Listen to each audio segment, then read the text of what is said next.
Every day, somewhere in America, more than 300 innocent men, women, and children become victims of medical malpractice at the hands of incompetent and negligent doctors. Last year, over 98,000 victims were killed by doctors. More than 4 million victims are permanently injured each year. Today, the Insider Exclusive will meet one of those innocent victims, Sharon Boxie, now a total quadriplegic, caused by medical malpractice of her own doctors. We will also visit with her lawyer, John Hammons, who for almost 30 years has been fighting for quality medical care for his clients and their families, as well as obtaining just compensation for those who have been seriously injured by incompetent and negligent doctors. John Hammons is one of Louisiana's leading medical malpractice and nursing home negligence lawyers. He will show us how the state of Louisiana's medical malpractice laws are full of traps and how the healthcare and insurance industries are far more protected than anywhere else. In Sharon Boxie's case, you will see how her doctors malpositioned her head and neck during surgery that substantially reduced blood flow through the carotid arteries to her brain, causing massive brain damage, which went undetected during surgery and rendered her a total quadriplegic. Hi, I'm Steve Murphy, and this is the Insider Exclusive, live from Shreveport, Louisiana, at the law firm of Nelson and Hammons.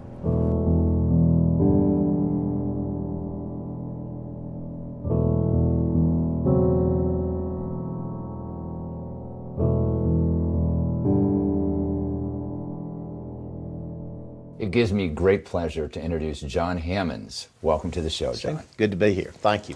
You are probably the best known medical malpractice lawyer in the state of Louisiana for the plaintiffs, aren't you? Well, I do a great deal of work, and I want to be a little, I'm a little reluctant to say the best known, but I do a great deal of work throughout the state and handle a large number of cases. Well, for 30 years you've been doing that, haven't you? That's correct. And it's kind of like your work is almost a crusade, isn't it? It is. It's no question. It's a particularized area of law that really needs special interest and focus in order to handle it properly. And why is that? Because it's complex, the law itself is complex, and because we're dealing with medicine, and to handle medical negligence cases fairly and professionally and effectively, we have to be able to have the resources and the understanding to combine both complex law and complex medicine. Right. Today we're going to be talking about a particular case that you handled successfully, an unfortunate event which happened to one of your clients, Sharon Boxie. Tell us a little bit about that case. Well, this case is a very tragic example of how truly bad things can happen and how an error in medical care, substandard care, can leave not just a patient but the entire family of that patient devastated for the remainder of their lives. Sharon was a 35-year-old single mother, very gainfully employed in the oil and gas industry, who was having neck and shoulder pain. Went to a neurosurgeon who recommended elective cervical, spine, or neck surgery. What type of pain did she have in her neck? Basically, the pain was a constant chronic nagging pain in her neck and upper shoulders, with some pain radiating into one of her arms. And the idea was that this was probably a disc-related injury, some type of pressure on one of the nerves coming off the cervical spine, and therefore she was to undergo cervical disc surgery, which was deemed to be certainly major surgery, but not a really dangerous surgery by any means. Oftentimes when you hear the word elective, it's kind of like, well, you didn't really need it. She needed it, didn't she? She needed the surgery, and elective means that there are alternatives, physical therapy, drugs, other things that can be used, but the recommended course of treatment was surgery. But still, it was elective in the sense that she wasn't going to die if she didn't have it. Yes. Although the outcome in many ways was worse than death Yeah, for her. Explain what happened. I mean, this is not your real dangerous surgery. It was kind of typical, a normal procedure, right? It was. It's a common procedure. It was done a little bit unusually in that the surgeon decided to do the surgery from a posterior approach, from the back of the neck, with the patient in a seated position. Now, how is it usually done? It can be done on a prone position where the patient is lying down with their head in a harness. This required the patient to sit up and to be placed in a harness where they lean forward with their head flexed downward. Right, and they're anesthetized, aren't they? Anesthesia, absolutely. This is a general anesthetic. So what happened? What happened was that when she was placed in the seating position, her head is positioned and then taped into place. And there is a very important safety factor, and that is the distance between the sternum or breastbone and the bottom of the chin. Mm-hmm. If the chin is pressed downward too far, then it can cause internal pressure on the carotid arteries, the arteries that provide the blood flow to the front of the brain, not to the brain stem, but to the front of the brain.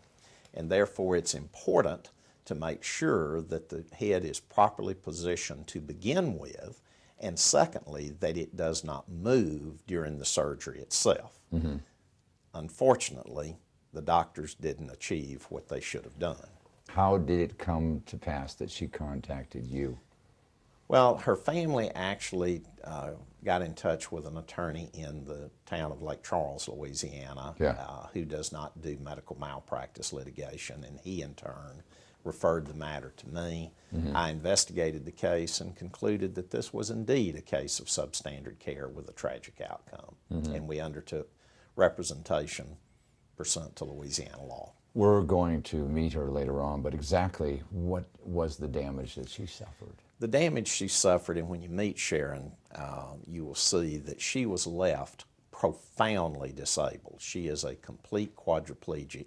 She is able to move only one finger ever so slightly, and one foot just slightly. And that's it for the rest of her life. And that's it. That's the best. Additionally, her damage actually also impairs her ability to speak. Right. So when you interview her, you will see that the amount of brain damage makes her difficult to understand. Mm-hmm. Although her cognitive functioning, her ability to think and understand and be completely aware of her surroundings remains intact. Right.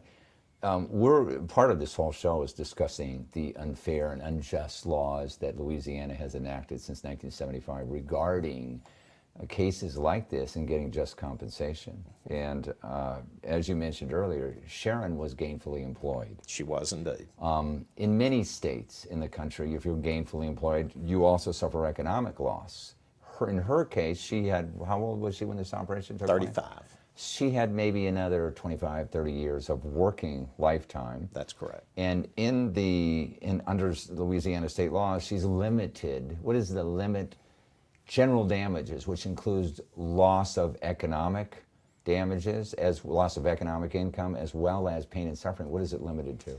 We have a cap that's unlike that of other states of $500,000, which means that both general damages, pain and suffering, disability, mental anguish, and so forth, and loss of wages and earning capacity are all capped at $500,000. Right.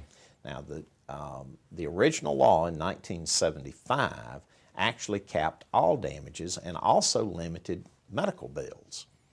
So the original act in 1975, in 75, the $500,000 also included past and future medical bills. How can, that is insane. How could it be that if their medical expenses are limited, what happens if they need more medical expenses? Then they go on the dole of the state. That's correct. And so the taxpayers end up paying for that. That's correct. So we ended up from 1975 to 1985 with a system that basically was grossly inequitable because of not only the limitation on general damages and loss of income or wages, but also an artificial limit on the amount of recovery for necessary medical expenses that may be caused by the malpractice of a healthcare provider. You're too kind in your choice of words. Artificial recovery. I like that. Artificial, because it's not real, is it? No, it's not. In her case, in all cases, medical malpractice cases in the state of Louisiana, you first have to go to a review board, right? That's correct. And that review board, what is it called? Louisiana Medical Review Board? It's called the Medical Review Panel Process, Okay. or Medical Panel Process. And they determine whether a doctor is at fault or not, correct? The panel has a twofold purpose. The first purpose is to determine whether the healthcare provider, who is a defendant in the claim, and it's not a lawsuit at that point in time, this is a pre-lawsuit screening process, whether the healthcare provider violated an applicable medical standard.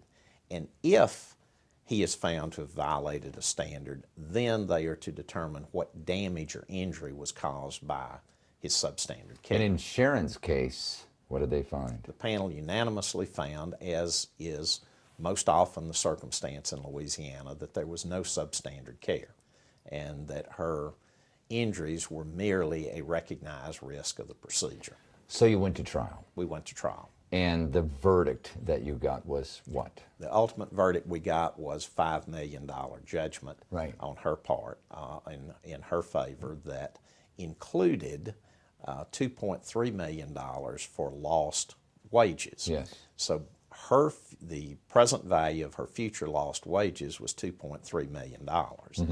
Our act, even though we received a $5 million verdict, because of the way our act is written, the judgment that she actually got was reduced to $500,000, plus a finding that she is a patient in need of future medical care, so that her medical bills, as they accrue in the future, are paid. In some states where there are caps, you know, on general damages, pain and suffering, every once in a while they're up for challenge, aren't they? How has that fared in the state of Louisiana? There have been a number of challenges over the last 34 years. All have failed.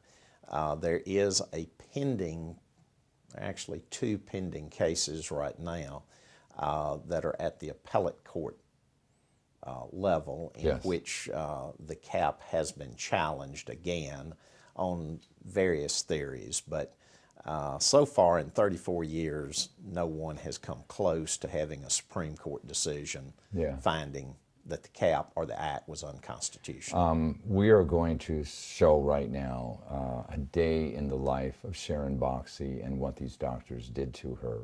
And you're quite familiar with this video that we have on the screen right now. Tell us a little bit about her daily activities. Well, her daily activities are markedly reduced. Her sister and her family have been incredibly supportive, caring for her and doing the physical therapy and the other steps that are necessary to keep her alive and functioning as well as she possibly could. But basically in the course of a day, because of her limitations, she can do virtually nothing other than watch TV, talk with people who come over, maybe read a little bit. But even read, I mean, she can't turn a page. She has no movement in her hands or arms or legs. So her day is very limited. She is cared for by other people. Saw that even they have to move her head, the direction of her head. That's correct. Has she expressed herself to you after, you know, all of these horrible events? She has. Sharon has been committed to letting her case be one that could be used to bring to light the kinds of injustice that our present system has for the most seriously injured people. She has a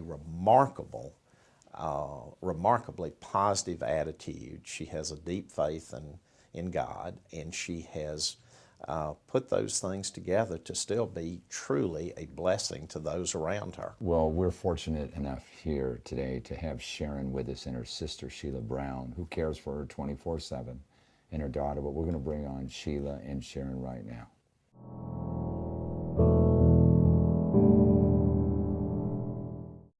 It gives me great pleasure to introduce Sharon Boxie and her sister, Sheila Brown.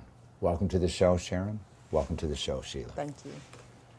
You care for her 24/7 now, don't you? Correct.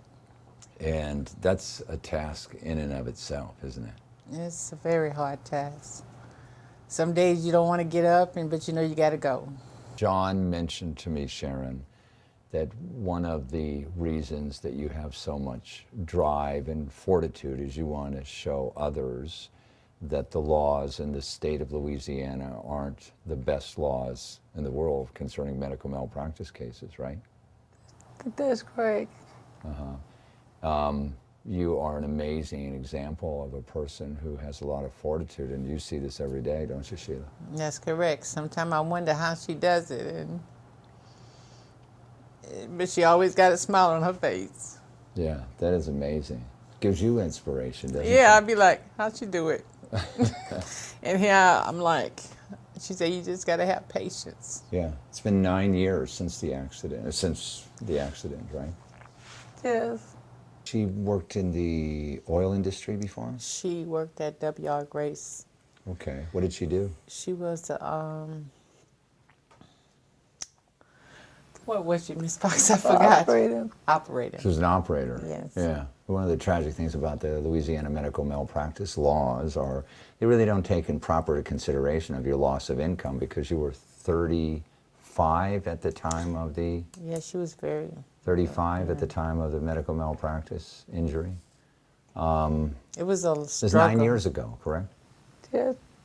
We also have with us your daughter, who we're going to bring on later, Asia. Yes. By speaking out like this, this serves as kind of an example to everybody who's been severely injured at the hands of others that they should go on, correct? Correct. They serve as an inspiration. She's my inspiration. Is that right? Correct. Every day, you got something new, huh? That's correct. There have been any complications as a result of, her injuries?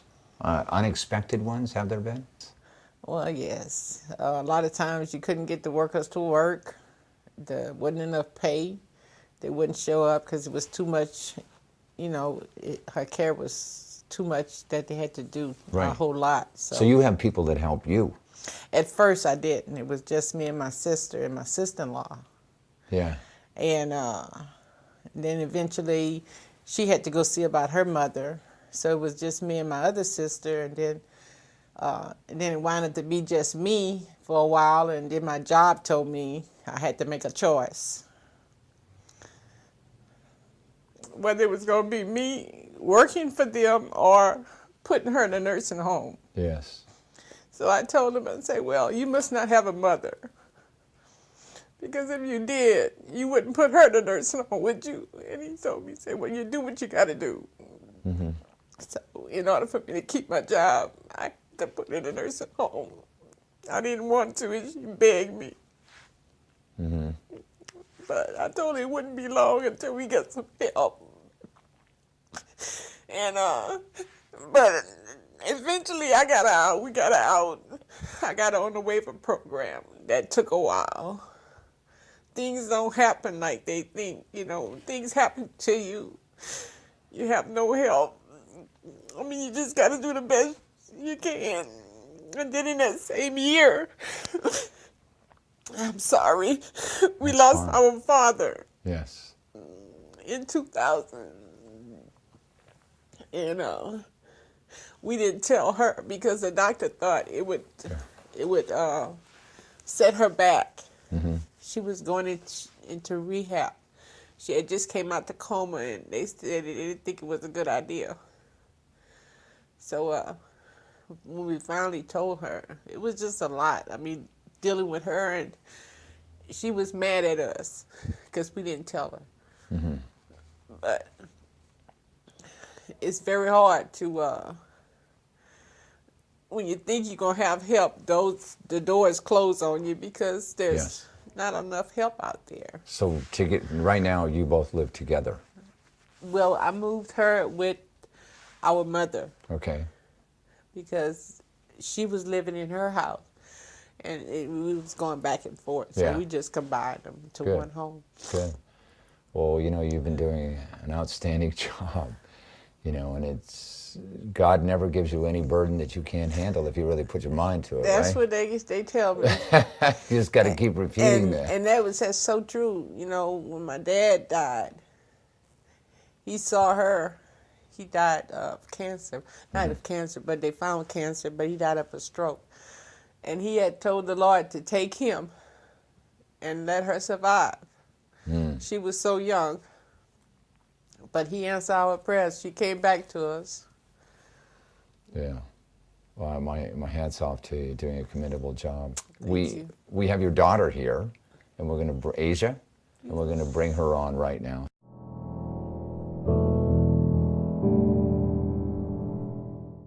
It gives me great pleasure to introduce Sharon's daughter, Asia. Welcome to the show. Hello. Boy, this happened to your mom when you were 9 years old, right? You're Yes. 18 now.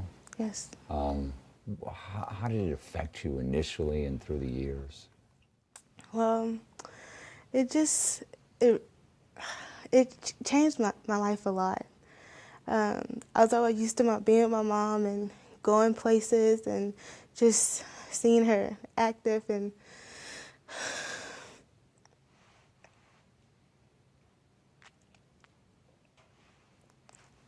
It's okay.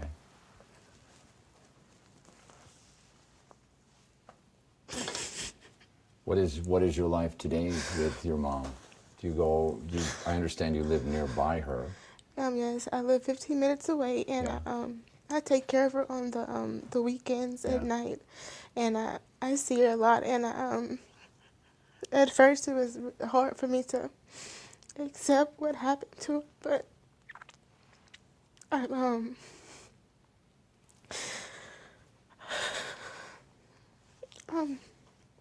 it's still hard, but It's amazing how your mom does it every day, isn't it?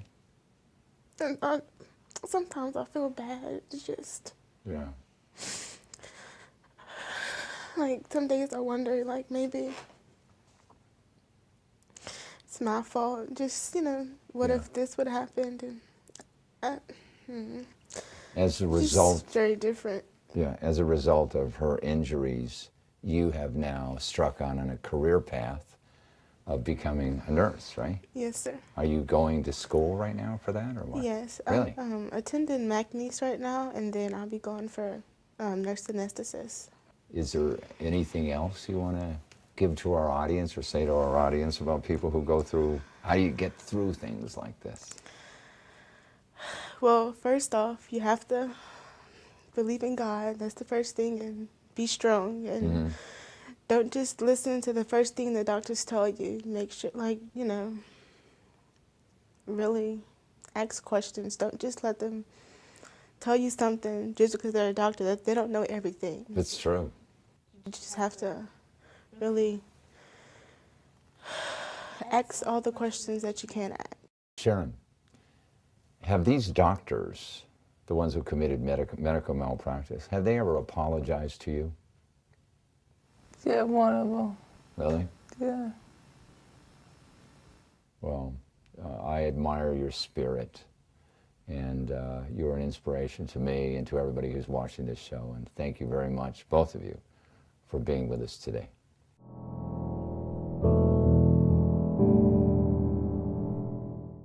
I want to welcome back to the show John. John, Sharon's story is inspiring. How unfortunate it is. You did a fabulous job. There's something that you mentioned to me during the break, and how you view your profession. I see myself in the role that I play as certainly not a job, and much more than a profession. It really is a ministry. I truly believe that I'm doing what God called me to do, and it's an opportunity to serve not only individual clients, but also serve the community as well. And that's the way I try to handle things when I do this work. You had mentioned earlier there's a lot of traps in the Louisiana medical malpractice laws. What are some of the most prominent ones that come to your mind? Well, we have a confusing set of time frames contained. It's a complex act. The original act had different requirements at 30 days, 60 days, 90 days, 180 days, and a year. That you had to report things. That you had to do different things. And Yeah. if you miss those, You're out of then luck. you're out of luck. We were able to clean some of that up and to deal with that somewhat, but we still have the reality that medical malpractice litigation, unlike any other area, is based primarily upon evidence that's produced by the defendant, interpreted by the defendant, and kept in the custody of the defendant.